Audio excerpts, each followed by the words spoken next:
Good morning, everyone. Today is Wednesday, October the 12th. My name is Jordan Smith, and I am the voice and astrologer behind nonconformistconscience.com and the Facebook page and the Instagram page. I say this every week. But as always, I'm going to go over a couple of things for this week. But if you want to know more in depth about this week, then go ahead and check out the website, and I will put the web link in the, comment section or whatever, whenever you guys are done. If you want to read more about this, I go more into the moon and the aspects. If you're someone who likes technicalities, being more technical in astrology, especially if you're an astrology student, that would be something to look at. But for this video and for time's sake, I am going to just talk about a few things. And the first one is the Mars square to Neptune, which has been going on, but I felt like this week is a good week to talk about it because of everything that's going on. And Mars is going to go retrograde on the 30th of this month in the sign of Gemini, where it's at right now. And so Mars is going to be in the sign of Gemini for quite some time. So it is worth mentioning because this is going to be going on for a while, because Neptune is an outer planet, so it moves slowly. So Neptune is in the sign of Pisces right now, and it is retrograde. So it's in its, home sign, its naturally ruling sign of Pisces, and it is squaring Mars in the sign of Gemini. That Mars is ruled by Mercury, and Mercury is in the sign of Libra. Before I get into exactly what that means, I want to talk about Neptune and the sign of Pisces, how both of these correlate to the immune system. And, it's squaring Mars in the sign of Gemini. That's, action, going, movement, talking a lot, right? So I want all of us to be aware of the flu and COVID. This is a signature where some of us are going to have our immunes lowered. I have a friend who was talking about it just the other day because she has this planetary conversation aspecting some major stuff in her own natal chart. So it would be good if you guys are into looking at your own charts to see where this is playing out. Because it can symbolize sickness, and it can symbolize, the immune system having a deficiency in it, or another outbreak because people are moving Mars, they're talking a lot to each other, they're going. And so it's, fall, it's getting into the winter months, which is flu season. So just be aware of where you go and the groups of people that you're around. Because it can, it can really symbolize another wave of sickness coming in, and that some of us have suppressed immune systems right now, depending on where this is playing out in your own personal chart. So I wanted to state that. The other thing about this conversation is we have been talking about relational dynamics for weeks now, right? Because astrology is it's not causative. It's going to reflect the inner dynamics that we're all working on to further the growth of the collective, right? Which is Neptune. And to personally work on the things that maybe we've repressed or haven't really understood about ourselves in relationship to self, or our relational dynamics to others. And this conversation really speaks to this because Mars is in Gemini, so it's ruled by Mercury, who is in Libra. So this is really a conversation that's dealing with action, the need to have action. It's really reformulating the way in which we contextualize how we do relationship, how we are in relationship, how we define relationship, right? Mars and Gemini is, you know, it has a lot of desires, and there can be a lot of talking or arguments or, feedback from other people with this signature, because Mars and Gemini is really the desire to expand upon what it knows, right? And so it can be kind of authoritarian. It's fiery, it's Mars, so it can be impulsive. So I just want all of us to really watch the way in which we talk to other people, the way in which we speak to them, especially, and to, really pay attention to the truth of what's occurring in our lives. So there's a need to remain objective, right? Mars is in an air sign, so it's about communication and the need for objectivity. Mars's ruling planet is in the sign of Libra, which is part of that, air trine, which I'm going to go into in a minute. But there's a need to really look at how we define things in our relationships, really dissolve the old ways in which that we've created dependencies on others. And in order to do that, we have to be objective about where this comes from and what's taking place. And whenever we are objective about it, we get to, dissolve the old way in which we define something. And now we get to recontextualize it where it's more in alignment with who we are on a personal level. That way we can, have relationships that reflect who we are or what our needs are, and reflecting people who are really self-sufficient if we become self-sufficient. That way both parties in relationship, which it can be any type of relationship, friends, family, it's Libra, so it's under the spectrum of relationships, but it's so that we can, stay autonomous in our relationships and not lose who we are. Because Libra has this quality of where it can really get, lost in reflecting back to other people what their values and their ideals are. And it really is not a reflection of who we are. So it takes a conscious effort to really look and evaluate. And there is a need with this conversation going on between Neptune and Mars to really learn how to respond and not react, especially when someone is saying something or you feel like they're doing something. To be able to get your opinion or voice your concern, there needs to be a responsiveness instead of a reaction, right? We've all been in a situation where someone's yelling at us, and do we really hear what they're saying? No, like we're just getting angry about what they're saying instead of really being able to listen to what they're trying to convey. But whenever someone comes and talks to us in a calm manner and is responsive, they have put thought into what they wanted to say as a way to get their feelings or their point across, right? And so we're then able to hear them in an objective way instead of in a reactionary way. So this is really important for this conversation. And it's really about having desires to reformulate also, not just the way in which we do partnership with others, but the way in which we do partnership with source in a very spiritual way.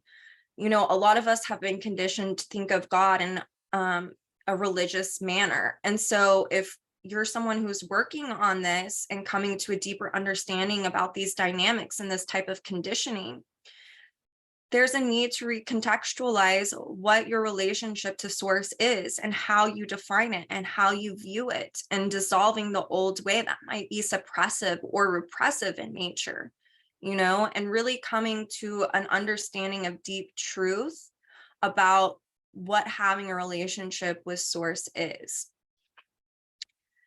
So the other thing I wanted to talk about is there is a grand air trine happening. So anytime there's a grand trine going on, that is a really stabilizing quality, right? If you think about the triangle, it is stabilizing. It's able to stand on its own. And so I want you all to think about this in this way. Now, if we're pulling in the air signs to have a grand air trine, we're talking about communication. We're talking about how we communicate with others, how there's inclusion, how we give and share. This would be the Libra side. How we gather information, how we make meaning out of other people's words, how we learn from our experiences. That would be Gemini. And then how to bring it out in a co-creative way in which we are able to liberate the old ways of being, right?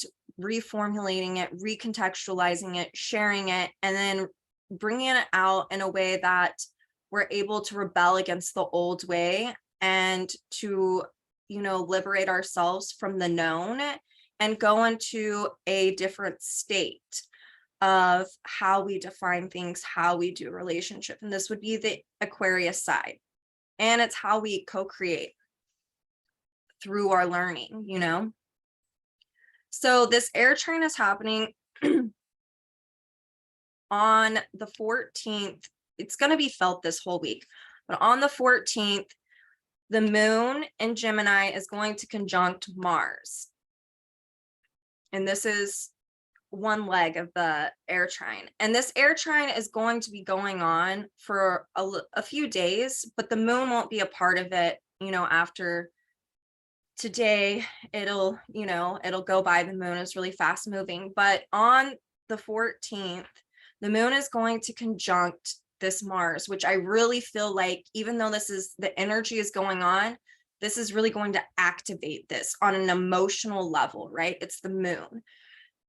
We don't evolve or grow through the analytical mind. We grow and evolve through our emotional body. And so this is really, if you look at the moon conjuncting this Mars, it's enacting this.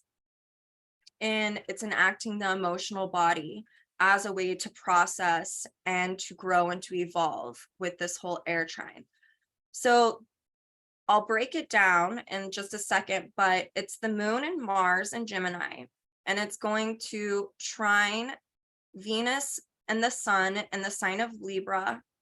And then both of these are going to trine Saturn and Aquarius. And so it's going to make a grand air trine. So let's break this down. We've been talking about what Saturn and Aquarius is for a while, right? So Saturn and Aquarius is really about redefining, like restructure. It's Saturn, the structure, it's our foundation, restructuring what we're doing, how we are being. It's restructuring our consciousness, because Saturn in anyone's chart is the structure of their consciousness. So it will color everything in their chart, right? So we're in this moment of restructuring our consciousness.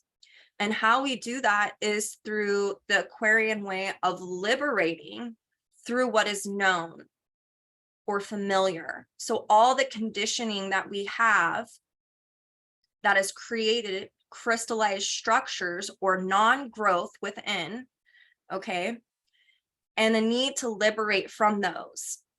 This Saturn is ruled by Uranus, which it is squaring. So it pulls this Uranus into this grand trine. Uranus is in the sign of Taurus. So there's a need to liberate from the way in which we have defined our values and our needs. And this brings a new structure of consciousness as a way to be able to, sorry, my dogs are going crazy, as a way to be able to have a deeper relationship with ourselves. And that way we're looking at all of the conditioning that has to deal with how we've been told to be in relationship. I've talked about this for several weeks. It goes into like the checking of the boxes, right? Because from what our needs are, Taurus, we learn what our values are, Taurus. And through those values, we create meaning, Taurus. And so there's a need to come into self-sufficiency and self-reliance. This can activate also latent abilities for some that help to have, they're like natural resources that we carry within. So they can be lying dormant or latent in the consciousness, right? And this grand air trine can really activate that for some. And so there can be a confusion or feeling scared that can come up for some. And so it, just remember, when we're scared, a lot of times it means that there's something new that's occurring. We haven't ever done it. So of course it's scary. Okay, so now that I've broken this down, that's Saturn and Aquarius, and it's liberating from the structures of consciousness and how we've defined what our values, needs, what we give meaning to, and the need to reformulate those.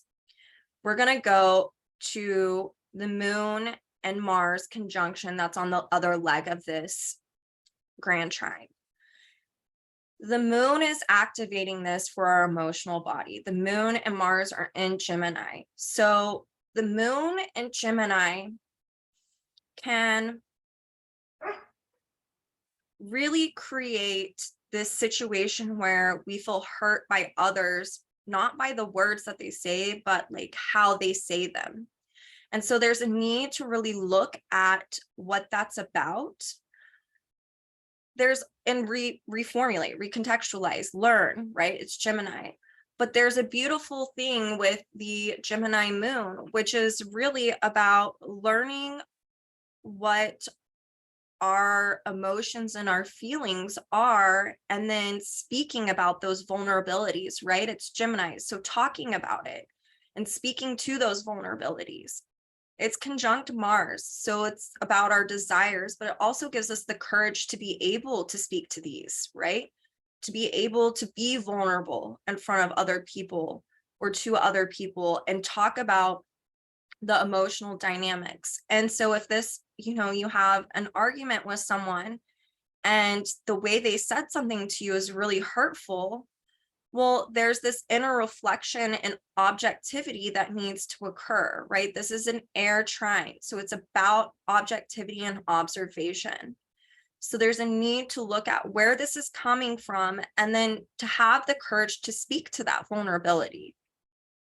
This is also Mars and Gemini is about the recontextualizing. We're reformulating, recontextualizing, redefining how we give meaning to things, what our values are, what our own personal needs are. And a way to recontextualize or reformulate that is to tap into the emotional body and see where that's coming from. So there's this really cool thing I like to do. I think it's cool anyway, but it's really helped me. I'm someone who has Mars in the 12th house and in an Aries. So you want to talk about someone who came in here with anger. This chick did. But a way to really understand anger or your feelings and emotions, right? Emotions are going to be the moon. Feelings is more of a Taurus thing, okay? But it's to create objectivity. So how you become an observer of yourself is, as an example, someone upsets me. They really hurt my feelings. And how I am is I'm angry. Like that is how I, used to react, is through anger. Well, to help, create objectivity, I would say to myself, and this is something you can practice with whatever feeling or emotion that's coming up, is I would say, I see myself being angry again. And whenever I would do that, that would create objectivity for me to understand what that was about, because then I would ask myself, I wonder what this anger is about, right? And I would never say I'm feeling that way, because feeling is subjective and it's not objective. So you should watch the way in which you say that to create the objectivity. I see myself being angry again. I wonder what the anger is about. And usually with anger, that's a secondhand emotion. Underneath anger is fear or hurt or these things. And so just me creating that objectivity would allow me to get to the root of it. And it would never really be about that other person. I would be triggered, right? Mars. And it would trigger me and all my, childhood wounds that I hadn't dealt with or whatever. And so I want you guys to really think about how you can create objectivity if anger comes up, or, sadness. I see that I'm sad. I wonder what the sadness is about. So it just creates this dynamic, which is so beautiful to implement with this grand air trine, because that will create even more stability. So then on the other leg of this air trine is Venus applying to the sun, and they're both in the sign of Libra. So this is really about the sun is about what motivates us, what keeps us going. It's our life force, right? It's the center of the universe. So of our universe, but the moon is applying to it, and next week it will perfect in a conjunction, but this goes with this whole thing, right? This grand trine is going to be going into next week, except for the moon. So this is really about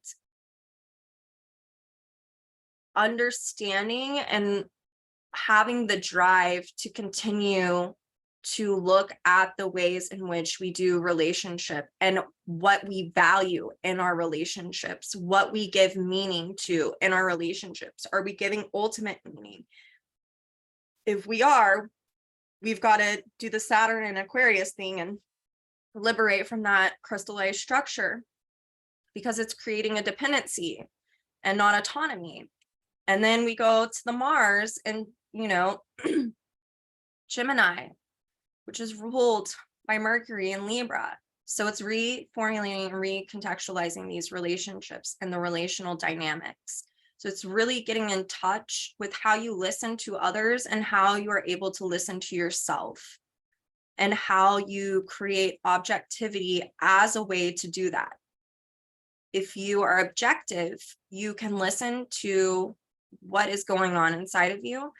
And whenever someone is telling you what they need from you, you can objectively listen. So that way you're not projecting your past onto them. You're actually able to hear what they're asking for. And then that helps with creating new structures within the consciousness of how we do relationships with ourselves and with others. And it's about inclusivity and inclusion, and how we harmonize with others, how my values and my needs are harmonizing with someone else's, how I'm able to say yes or I'm able to say no, and how we are able to meet our own personal needs. You have to be able to define them first. Mars in Gemini, Mercury in Libra. That way you can come into partnership and you can really ask for what you need, which is a reflection of you. Because with this Libra quality, I said it earlier, there can be a lost sense of self because you're reflecting the needs and the values and what gives meaning of others, especially if it's been conditioned.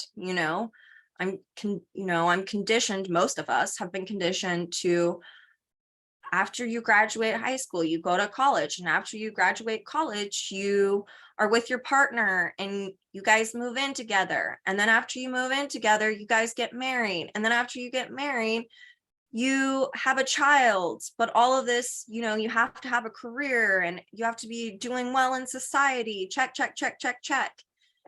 People are figuring out that that does not give them meaning. And so we have to reformulate what gives us meaning. And how we do that is by reformulating and redefining what our personal needs are. If you are able to listen to yourself objectively, guess what? You're going to be able to listen to someone else objectively.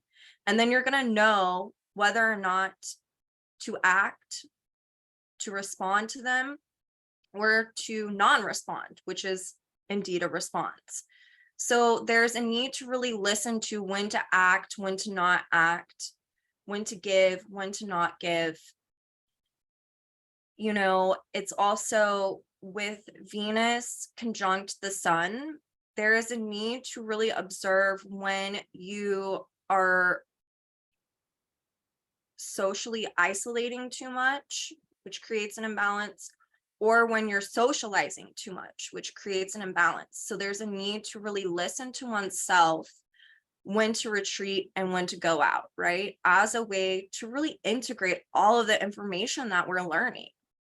We have to go out and have a counterpoint, Libra, but at some point we have to go back inwards so that way we can understand whether or not that's a great reflection for us or not. Are these my things or are these their things? You know, like, are my thoughts their thoughts or are they my own? These are kind of the things that are going to be coming up for everyone as a way to, you know, expand and grow and evolve. So that is what I wanted to talk about for this week. Like I said, Mars is going to go retrograde at the end of this month. Next week, we are going to have it's on the 25th. We are going to have a partial lunar eclipse. This is the new moon. I mean, a partial solar eclipse. This is the new moon, right? And it is going to be in the sign of Scorpio. Eclipses are karmic in nature, especially if they're touching something in your chart, aspecting it. So this is karmic closures and karmic beginnings, right? This one's dealing with the South Node in Scorpio. So if this is touching your chart, any planet or aspecting it, you're going to be feeling it. This is going to happen at 2 degrees Scorpio. So this is a week to really jump into the emotional body, right? As a way to prepare for the emotional content that is going to come to the surface with this eclipse. And it's going to help us be able to transform and transmute the ways in which we've been before.